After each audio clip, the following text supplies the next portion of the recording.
I never used to check my bank statements too closely. That was Claire's thing. She handled most of the bills, the grocery shopping, the little everyday expenses that I never paid much attention to.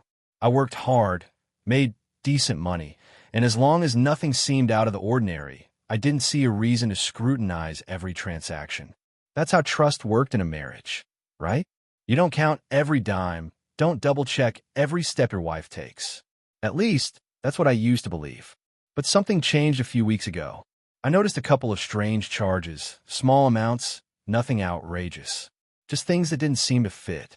A couple of payments to places I didn't recognize, but Claire always had an explanation. Oh, that was for a subscription I forgot to cancel. I took care of something for my mom. I bought a gift for your niece's birthday. I didn't think much of it. Claire had never given me a reason to doubt her. But still, something nagged at me. A small itch in the back of my mind. Easy to ignore, but impossible to forget.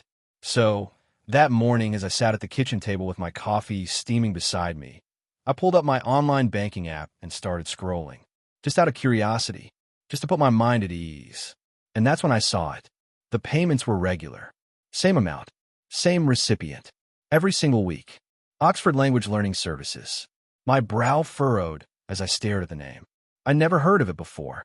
Definitely not a bill we had ever discussed. I scrolled further. It didn't stop at once a week. Some weeks had 2 payments. A few even had 3. The amounts varied slightly, but they were all in the same ballpark. Hundreds of dollars. I put my coffee down. My fingers tightened around the phone. Claire never said anything about taking a class. She spoke English just fine, fluent, articulate. She didn't need tutoring, and even if she did, why would she be hiding it? Why would she need so many lessons? A cold feeling crawled up my spine.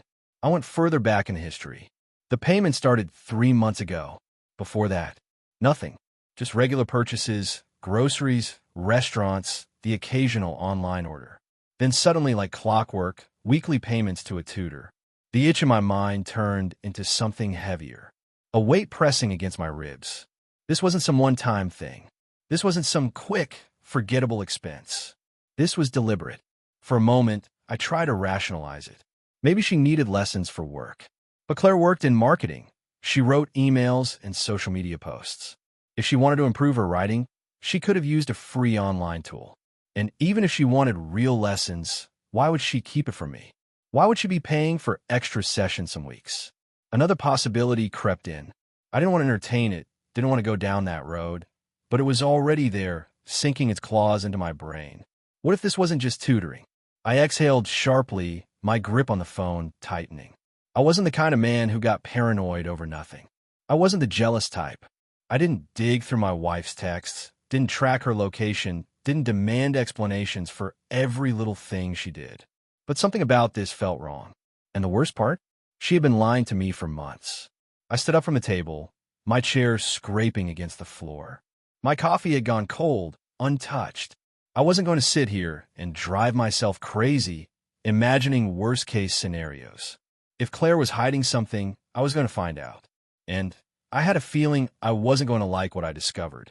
I left the house with my heart pounding against my ribs, a slow, steady rage bubbling beneath my skin. I wasn't the kind of man who jumped to conclusions, but I wasn't blind, either.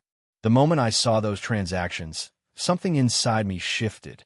Claire had lied to me. That much was undeniable. And if she was lying about this, what else was she keeping from me? I sat in my truck, gripping the steering wheel so tight my knuckles turned white. My phone was still open to the bank statement, those weekly charges staring back at me like a silent accusation. Oxford Language Learning Services. I copied the name into Google, my fingers moving faster than my thoughts. The website popped up instantly. It looked legitimate, private tutoring, test prep, adult learning courses. But there was nothing unusual about that. If someone wanted English lessons, they could get them here. I clicked through the pages, skimming past the generic stock photos of smiling students. Then, I found a section that mattered. Meet our tutors. There was a whole list of them, men and women, each with a brief bio and a photo. Most were older, professional-looking. But then I saw him, David Sinclair, a young guy, maybe early 30s. Dark hair, sharp jawline, the kind of polished, well-groomed look that belonged in an advertisement for expensive cologne. His bio was full of the usual fluff: experienced educator, passionate about helping students, skilled in conversational English. But the part that caught my attention, he specialized in one-on-one sessions. My blood ran hot. I clicked on his profile, scanning through the details. His availability was flexible, his prices weren't cheap, and the sessions could be conducted at the client's home. At their home, the idea of him sitting in my house, across from my wife, laughing with her, teaching her God knows what, it made something inside me snap.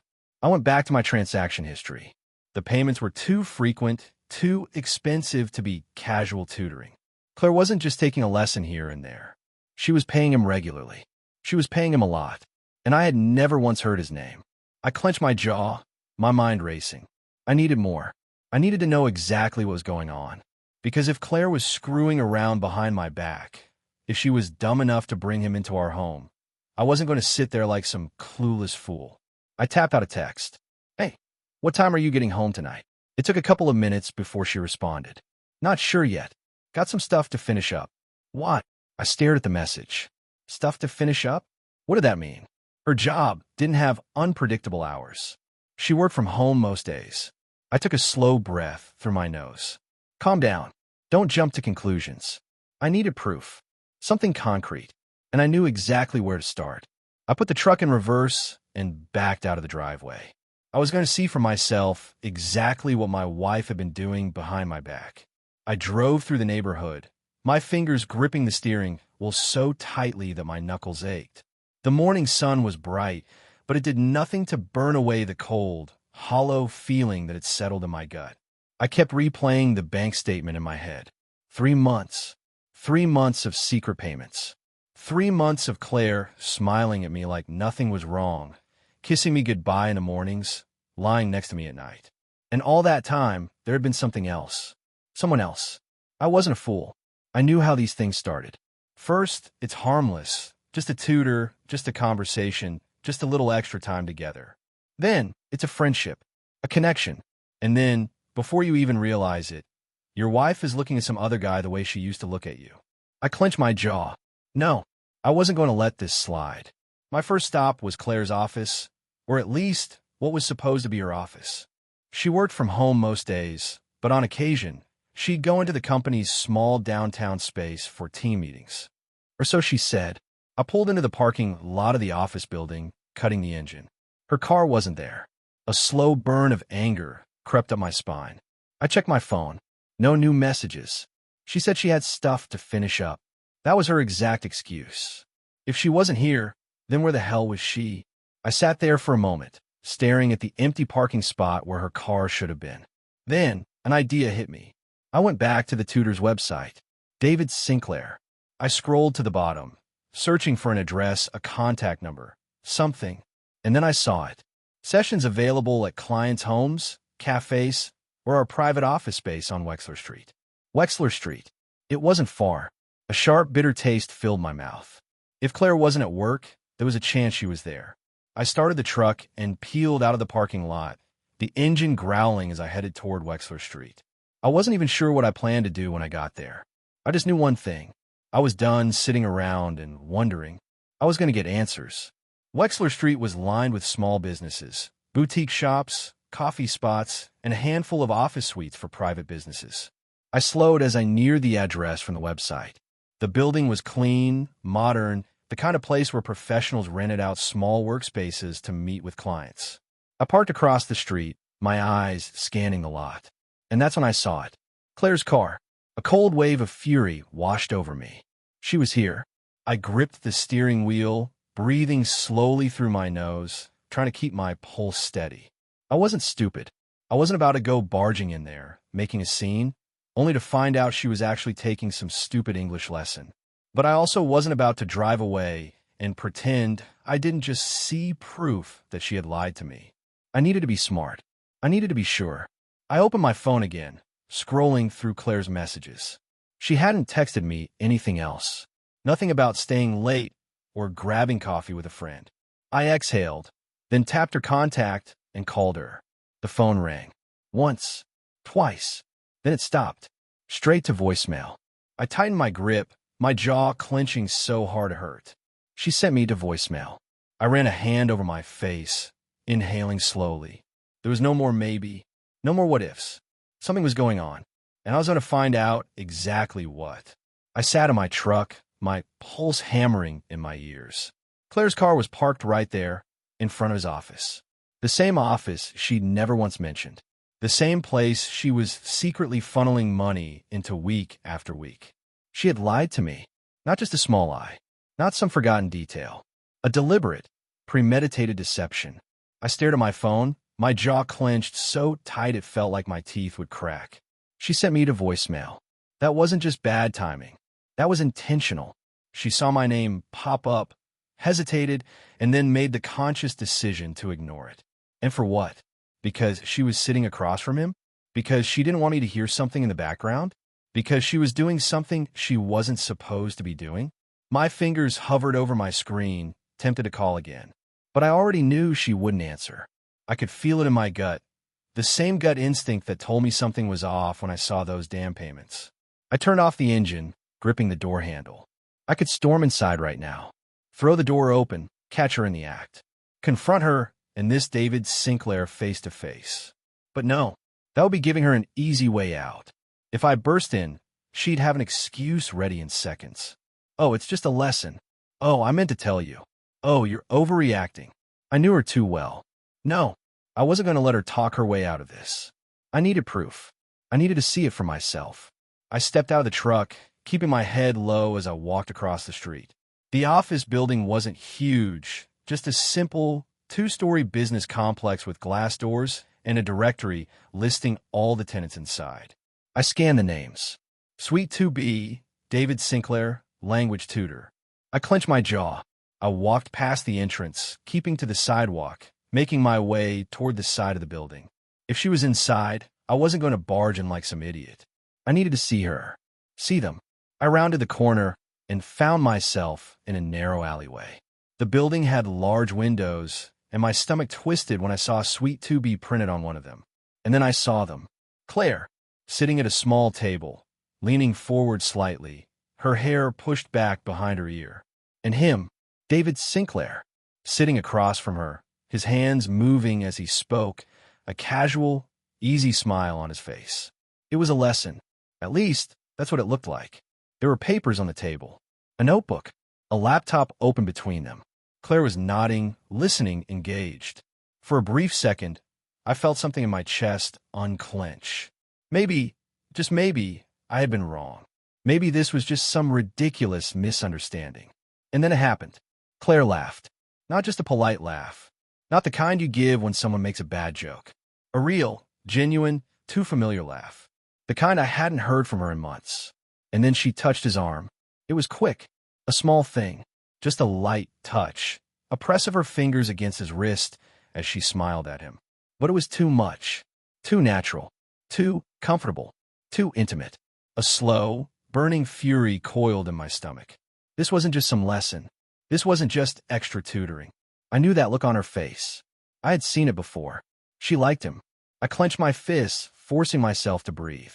My head was buzzing with white-hot anger, every nerve in my body screaming at me to do something. To walk in there, flip the damn table, and wipe that smug, easy grin off his face. But I didn't move. Not yet. Because now I was sure.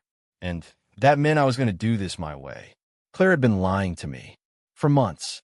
Now, it was my turn to lie to her. I walked back to my truck, each step feeling heavier than the last. My hands were balled into fists, my mind a whirlwind of thoughts that refused to settle. She touched him. It wasn't just the touch.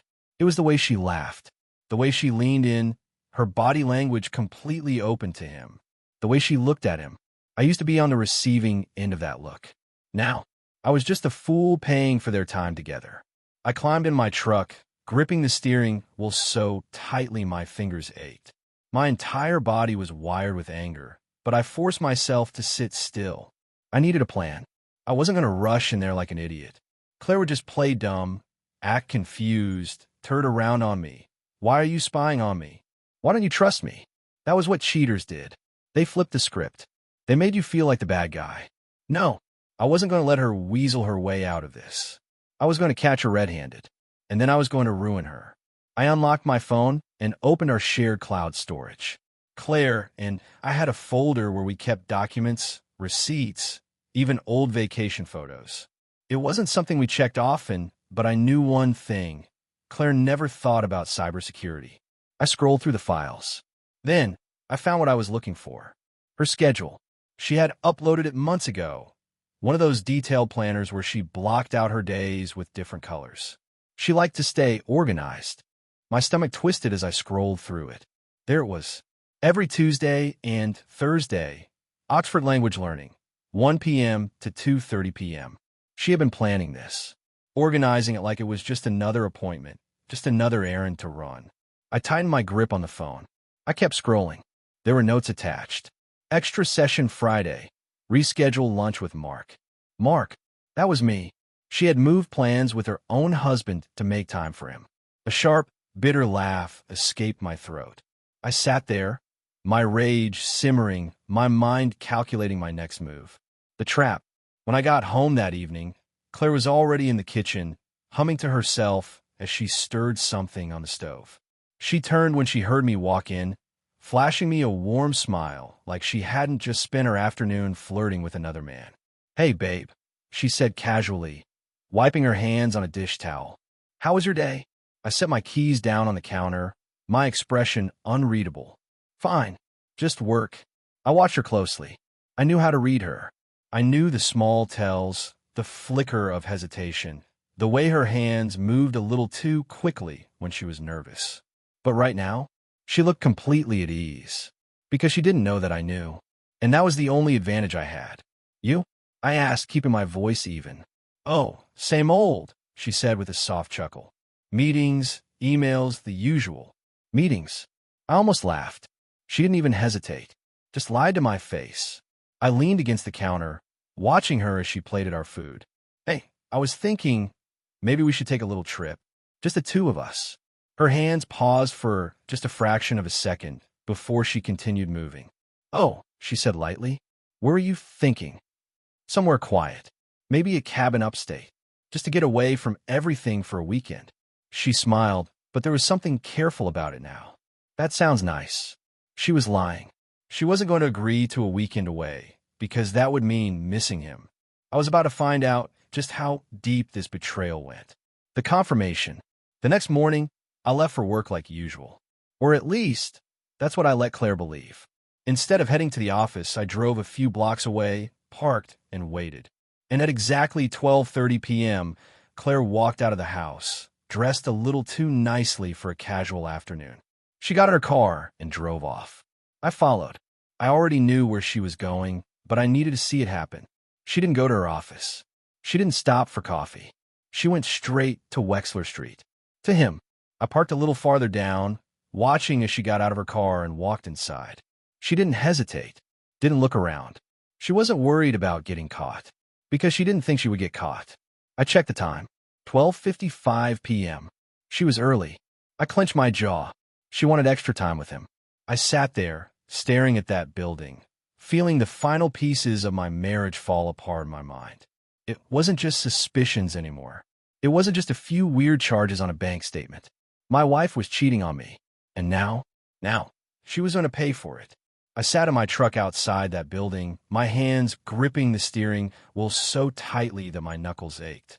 The sun hung low in the sky, casting long shadows across the pavement, but I barely noticed. My entire focus was on Suite 2B. Claire was in there, with him. I had followed her, watched her car pull into the lot, saw her step out looking too put together for a simple tutoring session.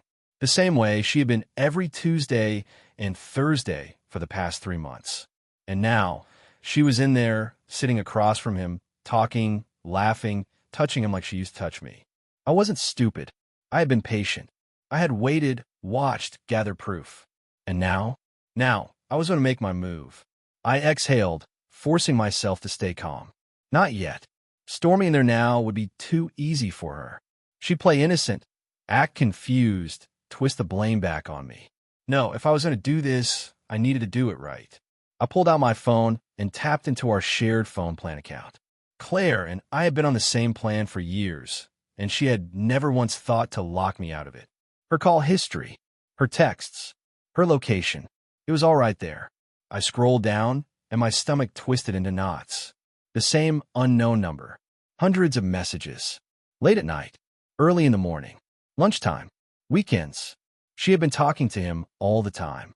I swallowed the bitter taste in my throat, clicked on the message log, and took screenshots of everything. Then, I checked her location history. She hadn't just been coming to his office. She had been to his apartment. 3 times. I sat there for a long moment, my mind whirling with the weight of that final proof. This wasn't just a harmless flirtation.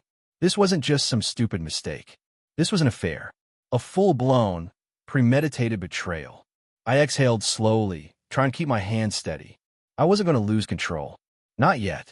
Instead, I pulled up my text messages and started typing. Hey babe, thinking about surprising you with dinner tonight. What time will you be home? I hit send and waited. A few minutes later, my phone vibrated. Oh, that's sweet, but I'm swamped with work today, so probably late. I'll grab something on my way home. Swamped with work. She was sitting across from him right now when she sent that. Lying to me as effortlessly as breathing. I clenched my jaw, swallowed the bile rising in my throat, and forced my fingers to relax. She had no idea.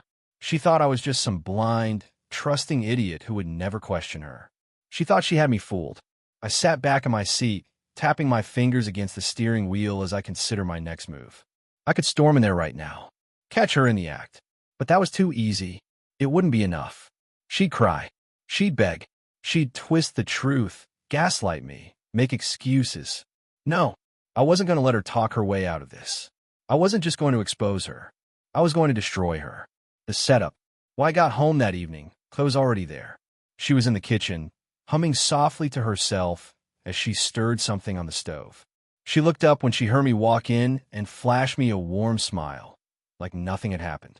Like she hadn't spent her afternoon wrapped up in another man's attention. Like she wasn't actively betraying me. Hey babe, she said casually, wiping her hands on a dish towel. How was your day? I set my keys down on the counter and forced my expression to stay neutral. Same old. You, she stretched, letting out a little sigh. Exhausting. Work was a nightmare. I nearly laughed. She didn't even hesitate. I could see it now, the tiny shifts in her voice, the careful way she picked her words. Every little lie. She thought she was untouchable. She thought I was clueless. I leaned against the counter, watching her plate our food. Hey, I was thinking maybe we should take a little trip. Just the two of us. Her hands faltered for the slightest second before she recovered. Oh, yeah, I said smoothly. Somewhere quiet. Maybe a cabin upstate.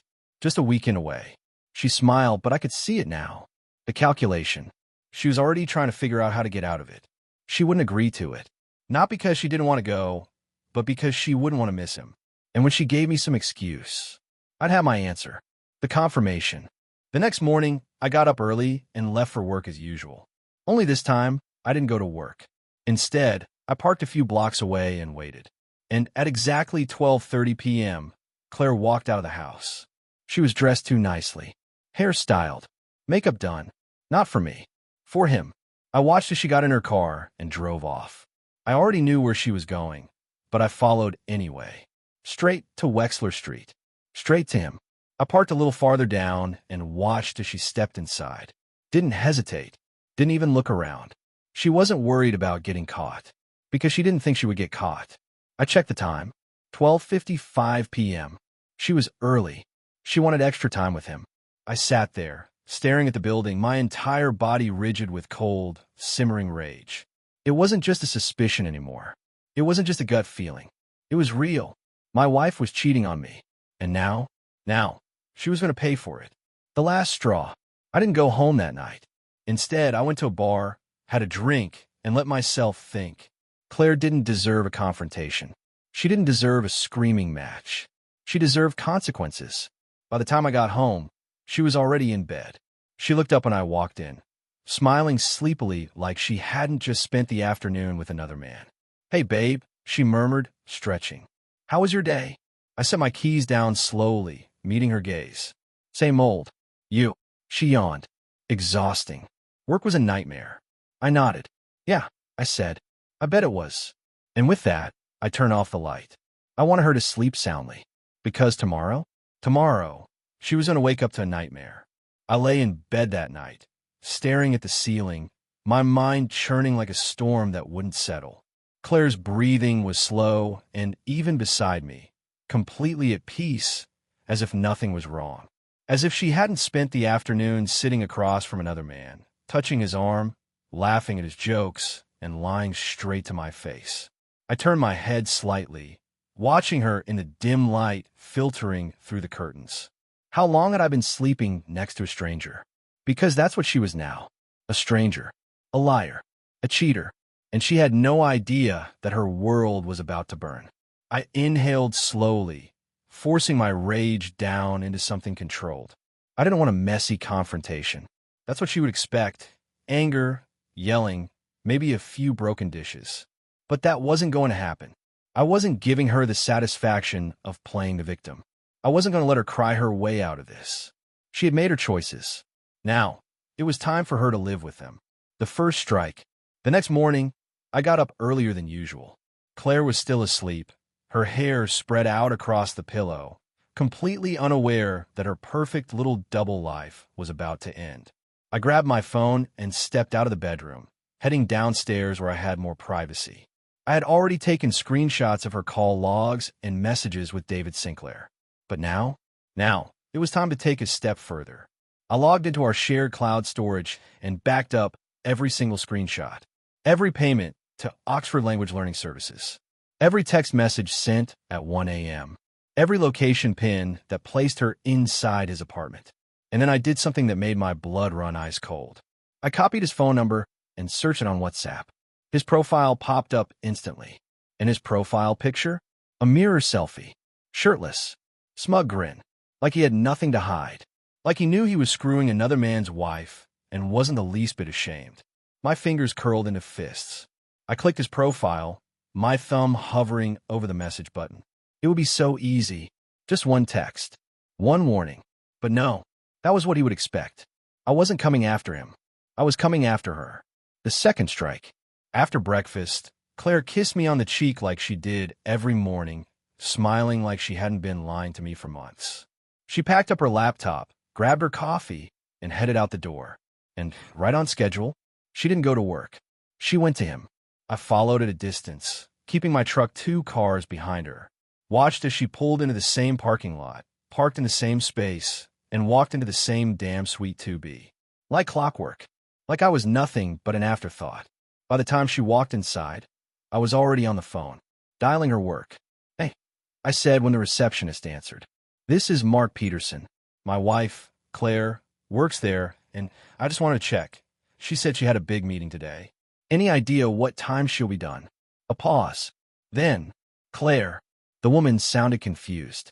Oh, I don't think she's in today. She didn't have anything on the schedule. I closed my eyes. There it was.